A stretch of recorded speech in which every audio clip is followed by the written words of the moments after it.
सुधा मूर्ति ने टेल्को कंपनी को जो पत्र लिखा था उसके वापसी के तौर पर 10 ही दिन में कंपनी ने सुधा मूर्ति को तार भेजा। लिखा था उस पत्र में कि कंपनी के खर्चे पर पुणे शहर में साक्षात्कार के लिए उपस्थित हो। साक्षात्कार यानी कि मुलाकात के लिए, इंटरव्यू के लिए हाजिर हो। आवश्यक तैयारियों के साथ वह लड़की यानी कि सुधा मूर्ति पुणे पहुंची। साक्षात्कार आरंभ हुआ। काफ़ी तकनीकी यानी कि टेक्नोलॉजी के प्रश्न पूछे गए जिनके वह सही सही उत्तर देती गई। तभी एक बुजुर्ग सज्जन ने स्नेहमयी वाणी में कहा, बुजुर्ग यानी कि एजेड, सज्जन यानी कि अच्छा मनुष्य, समास बनेगा हमारा यहाँ पर कर्मधारय। सज्जन यानी कि सु प्लस जन, अच्छा मनुष्य, तो मनुष्य की विशेषता है अच्छा, तो विशेषण है इसलिए समास बनेगा कर्मधारय। संधि विच्छेद होगा सत प्लस जन, क्योंकि जो ये दो ज है तो पहला जो हाफ ज है उसका हो जाएगा हाफ त, जो हमने नियम में सीखा था। तो संधि विच्छेद होगा सत प्लस जन। तो एक एजेड अच्छे मनुष्य ने कहा, तुम जानती हो कि हमने महिला उम्मीदवार आवेदन न भेजे उस विज्ञापन में ऐसा क्यों लिखा था? क्योंकि यहाँ फैक्ट्री में मुख्य कार्यस्थल पर किसी महिला की नियुक्ति नहीं होती। तुम्हारी जैसी मेधावी, मेधावी यानी कि बुद्धिशाली लड़कियों को अनुसंधान शालाओं में जाकर कार्य करना चाहिए।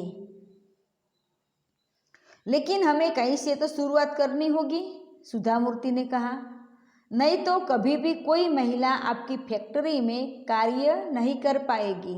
उसने दृढ़ता से जवाब दिया।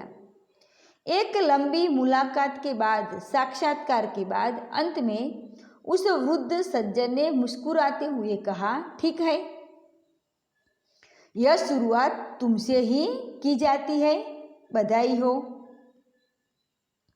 टेल्को यानी कि टाटा कंपनी में इंजीनियर के पद पर नियुक्त यह प्रथम महिला इंजीनियर थी। कौन? सुधा कुलकर्णी।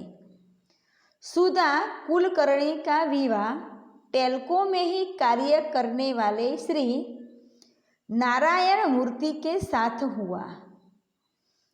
8 वर्ष तक टेल्को को अपनी सेवाएं देने के बाद सन 1982 में उन्होंने अपने पद से त्यागपत्र दे दिया, यानी कि अपनी पोस्ट से उन्होंने रिजाइन कर दिया और बेंगलोर में अपने पति श्री नारायण मूर्ति के साथ इन्फोसिस कंपनी खोली।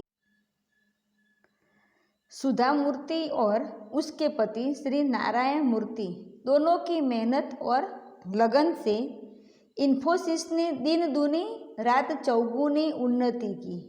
यह कहावत है, दिन दूनी रात चौगुनी, यानी कि बहुत जल्दी अथवा तो बहुत तेजी से। सुधा मूर्ति 1996 में इन्फोसिस फाउंडेशन की चेयरपर्सन बनी। इस फाउंडेशन के माध्यम से सुधा मूर्ति सामाजिक विकास के अनेक कार्य कर रही है।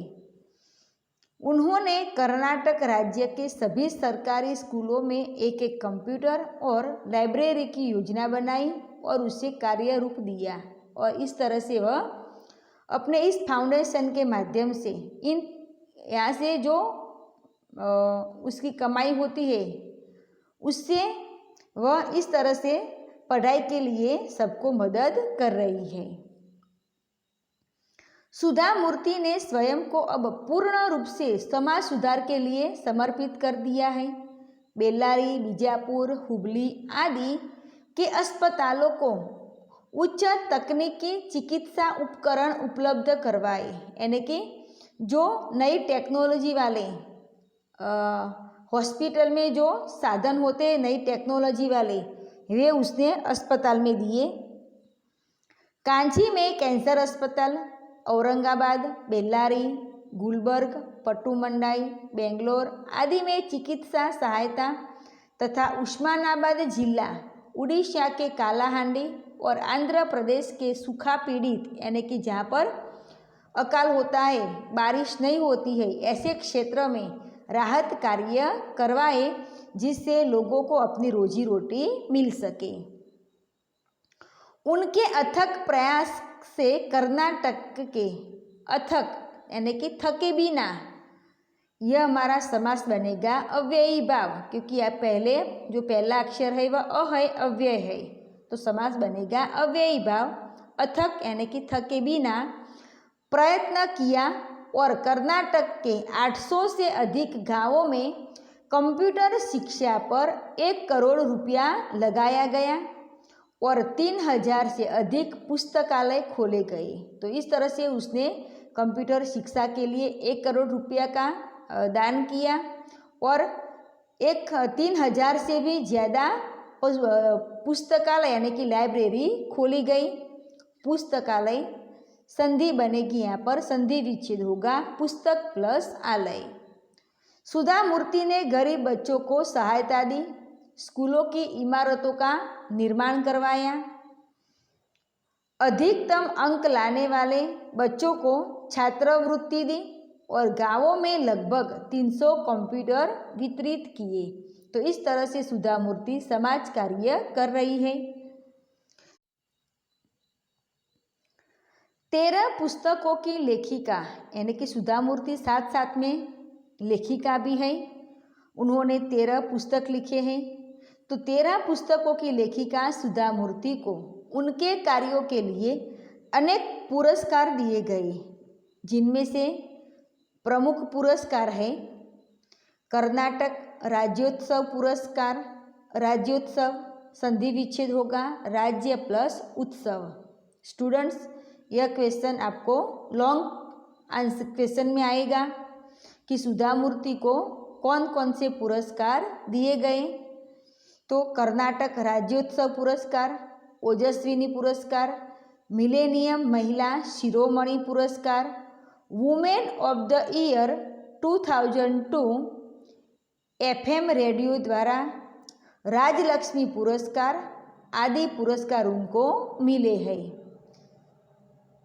शॉर्ट में आपको यह भी क्वेश्चन आता है कि वुमेन ऑफ द ईयर 2002 यह पुरस्कार सुधा मूर्ति को किसके द्वारा दिया गया है। सुधा मूर्ति ने अपनी उपलब्धियों से यानी कि अपनी सफलताओं से महिलाओं का मार्ग प्रशस्त किया है, यानी कि महिलाओं को मार्ग दिखाया है। आज इंजीनियरिंग महाविद्यालयों में पढ़ने वाले छात्रों में से 50% संख्या लड़कियों की है। जब सुधा मूर्ति पढ़ रही थी तब वह अकेली लड़की थी, जबकि आज 50% यानी कि 50% जो संख्या है वह लड़कियों की है। महाविद्यालय समास बनेगा कर्मधारय। क्यों? क्योंकि यहाँ पर जो महान शब्द है वह विशेषता है, विद्यालय है लेकिन महान विद्यालय है, तो हमारा यह समास बनेगा कर्मधारय समास। अनेक उद्योगों में मशीनों के बीच लड़कियां कुशलता से कार्य कर रही हैं।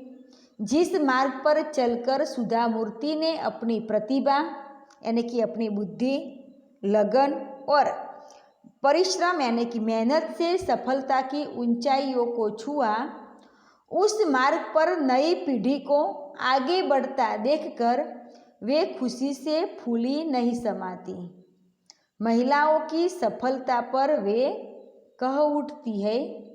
यह क्वेश्चन भी आपको बार बार पूछा जाता है बोर्ड की एग्जाम में कि महिलाओं की सफलता पर सुधा मूर्ति क्या कह उठती है।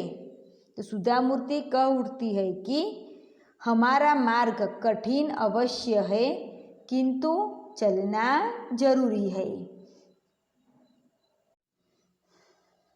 तो स्टूडेंट्स, अंत में हम इतना ही कहेंगे कि ऐसी पद्मश्री पुरस्कार प्राप्त सुधा मूर्ति के जीवन से हम प्रेरणा लें कि एक ही व्यक्ति उत्तम शिक्षक, सेविका, समाज सेविका, आदर्श पत्नी, लेखिका, और इन्फोसिस की चेयरपर्सन भी बन सकती है और जो भी वह कार्य करना चाहे वह हमेशा कर सकती है।